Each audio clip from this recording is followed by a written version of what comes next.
Student, आप सभी का स्वागत है आपके अपने YouTube channel SRD study centre में। उम्मीद करते हैं कि आप लोग स्वस्थ होंगे और अच्छे होंगे। आप लोग बैठ करके अच्छे से ठंडी के मौसम में पढ़ाई करते होंगे, क्योंकि एग्जाम का समय ज्यादा अधिक नहीं है। कुछ ही दिन आपको बचा हुआ है जिसमें आप बैठ करके बहुत अच्छी तरह से तैयारी कर सकते हैं। आज हम लोग करने वाले हैं हिंदी के कक्षा 10 की, यानी कि पाठ 4 करने वाले हैं, नाखून क्यों बढ़ते हैं। यानी इससे पहले अगर आप हमारे चैनल पर नए हैं तो चैनल को सब्सक्राइब कर लीजिएगा और वीडियो को शेयर कर दीजिएगा। आइए कुछ यानी कि यह पाठ के बारे में कुछ इंपॉर्टेंट चीज है उसको हम लोग जानकारी प्राप्त करते हैं।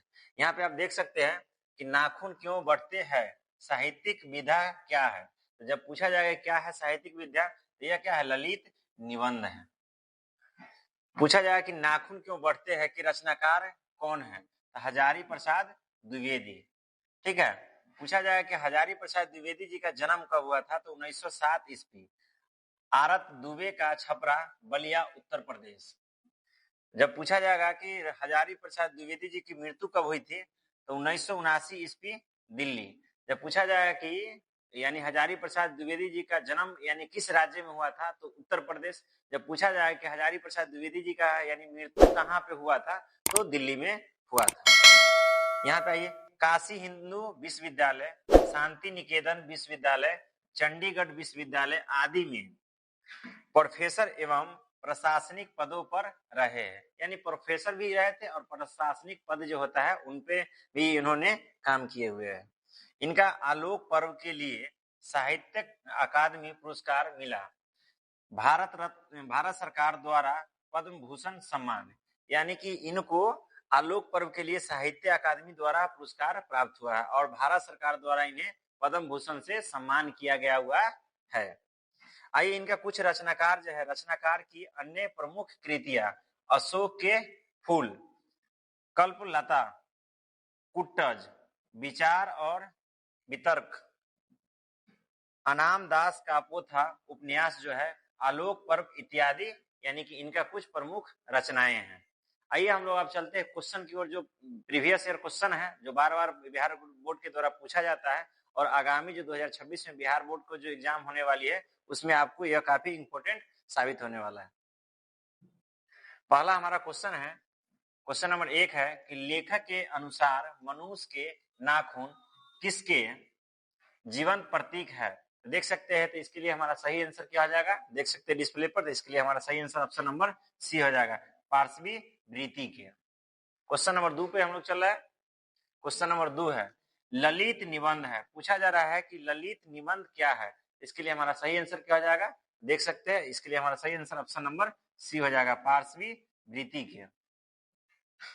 क्वेश्चन नंबर 3 है, यहाँ पे देख सकते हैं हजारी, यहाँ क्या हो जाएगा, हजारी प्रसाद द्विवेदी द्वारा रचित पाठ है। पूछा जा रहा है कि हजारी प्रसाद द्विवेदी जो जी द्वारा रचित पाठ है, तो क्या हो जाएगा, इसके लिए सही आंसर ऑप्शन नंबर ए हो जाएगा, नाखून क्यों बढ़ते हैं।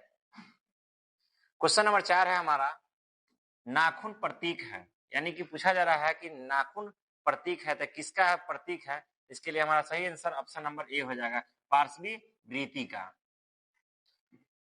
क्वेश्चन नंबर 5 है दधीची की हड्डी से क्या बना था। पूछा जा रहा है कि दधीची की हड्डी से क्या बना हुआ था। इसके लिए हमारा सही आंसर हो जाएगा ऑप्शन नंबर ए हो जाएगा, इंद्र का वज्र। क्वेश्चन नंबर 6 है हमारा, किसने कहा था कि सब पुराने अच्छे नहीं होते, सब नए खराब भी नहीं होते। तो इसके लिए हमारा सही आंसर देख सकते हैं कि सही आंसर क्या हो जाएगा। तो इसके लिए हमारा सही आंसर ऑप्शन नंबर बी हो जाएगा, हजारी प्रसाद द्विवेदी। क्वेश्चन नंबर हमारा 7 है, द्विवेदी जी से किसने पूछा था नाखून क्यों बढ़ते हैं। यानी द्विवेदी जी से किसने पूछा था कि नाखून क्यों बढ़ते हैं। तो इसके लिए हमारा right answer option number B हो जाएगा, लड़की ने पूछी थी। क्वेश्चन नंबर 8 है हमारा, पुराने का मोह सब समय वांछनीय ही नहीं होता, यह पंक्ति किस शीर्षक पाठ की है। तो देख सकते हैं, तो इसके लिए क्या हमारा सही आंसर हो जाएगा। तो इसके लिए सही आंसर ऑप्शन नंबर ए हो जाएगा, नाखून क्यों बढ़ते हैं। क्वेश्चन नंबर 9 हमारा है कि किस देश के लोग बड़े बड़े नख पसंद करते हैं। पूछा जा रहा है कि किस देश के लोग जो थे बड़ा बड़ा नाखून जो है पसंद करते थे। तो इसके लिए हमारा सही आंसर हो जाएगा ऑप्शन नंबर डी हो जाएगा, गौंड देश के। क्वेश्चन नंबर 10 है हमारा कि अनाम दास का पोथा उपन्यास किस लेखक की कृति है। यह आपको पहले भी हम बताया है शुरू में जिस समय इनका रचनाएं के बारे में। इसके लिए क्या हमारा सही आंसर हो जाएगा, तो इसके लिए हमारा सही आंसर ऑप्शन नंबर ए हो जाएगा, हजारी प्रसाद द्विवेदी। क्वेश्चन नंबर 11 है हमारा, हजारी प्रसाद द्विवेदी ने निर्लज अपराधी किसे कहा है। यानी कि हजारी प्रसाद द्विवेदी जी निर्लज अपराधी किसे कहा है, तो इसके लिए हमारा राइट आंसर क्या हो जाएगा, ऑप्शन नंबर डी हो जाएगा, नाखून को। क्वेश्चन नंबर 12 है हमारा कि नाखूनों का बढ़ना किसका परिणाम है। पूछा जा रहा है कि नाखूनों का बढ़ना किसका परिणाम है, तो इसके लिए हमारा सही आंसर ऑप्शन नंबर बी हो जाएगा, मनुष्य की अंध सहजात वृत्ति का। क्वेश्चन नंबर 13 है, आलोक पर्व शीर्षक निबंध संग्रह किसकी रचना है। पूछा जा रहा है कि आलोक पर्व शीर्षक निबंध किसकी रचना है। तो शुरू में जब हम पाठ के से आपको कुछ परिचय करा रहे थे तो वहां पे आपको हम बताए थे, तो इसके लिए हमारा सही आंसर हो जाएगा ऑप्शन नंबर ए हो जाएगा, हजारी प्रसाद द्विवेदी। क्वेश्चन नंबर हमारा 14 है, आदमी के नाखून क्यों बढ़ते हैं, यह प्रश्न लेखक ने किससे किया। यानी यह प्रश्न लेखक ने किससे किया, इसके लिए हमारा सही आंसर क्या हो जाएगा, तो इसके लिए हमारा सही आंसर ऑप्शन नंबर बी हो जाएगा, छोटी लड़की ने। यहाँ पे कुछ मिस्टेक है, लेखक ने नहीं होगा, यानी कि यह प्रश्न लेखक से होगा, लेखक से हो जाएगा। यहाँ पे लेखक से किसने किया, तो छोटी लड़की ने किया। क्वेश्चन नंबर 15 है हमारा कि सहजात वृत्तियां किसे कहते हैं। पूछा जा रहा है कि सहजात वृत्तियां किसे कहते हैं, तो यहाँ ऑप्शन देख सकते हैं, इसके लिए हमारा सही आंसर हो जाएगा ऑप्शन नंबर बी हो जाएगा, अनजान स्मृतियों को। क्वेश्चन नंबर 16 पर हम लोग पहुंच चुके हैं। क्वेश्चन नंबर 16 है हमारा, देख सकते हैं, हजारी प्रसाद द्विवेदी का जन्म किस वर्ष हुआ। पूछा जा रहा है हजारी प्रसाद द्विवेदी जी का जन्म किस वर्ष हुआ, तो शुरू में पाठ यानी चालू करने से पहले भी हम आपको बता चुके हैं, तो इसके लिए हमारा सही आंसर ऑप्शन नंबर ए हो जाएगा, 1907 ईस्वी। क्वेश्चन नंबर 17 है कि लेखक हजारी प्रसाद द्विवेदी ने दयनीय जीव किसे कहा है, तो इसके लिए हमारा राइट आंसर क्या हो जाएगा, तो इसके लिए राइट आंसर हमारा ऑप्शन नंबर ए हो जाएगा, अल्पज्ञ पिता को। क्वेश्चन नंबर 18 है हमारा, नाखूनों का बढ़ना मनुष्य की किस वृत्ति का परिणाम है, तो इसके लिए हमारा राइट आंसर क्या हो जाएगा, तो इसके लिए राइट आंसर हमारा ऑप्शन नंबर बी हो जाएगा, पार्श्विक वृत्ति का। क्वेश्चन नंबर हम लोग 19 पर पहुंच चुके हैं। क्वेश्चन नंबर 19 है हमारा, कामसूत्र के रचयिता का नाम क्या है। पूछा जा रहा है कि कामसूत्र के रचयिता का नाम क्या है, इसके लिए हमारा राइट आंसर हो जाएगा ऑप्शन नंबर बी हो जाएगा, वात्स्यायन। क्वेश्चन नंबर हम लोग 20 पर पहुंच चुके हैं।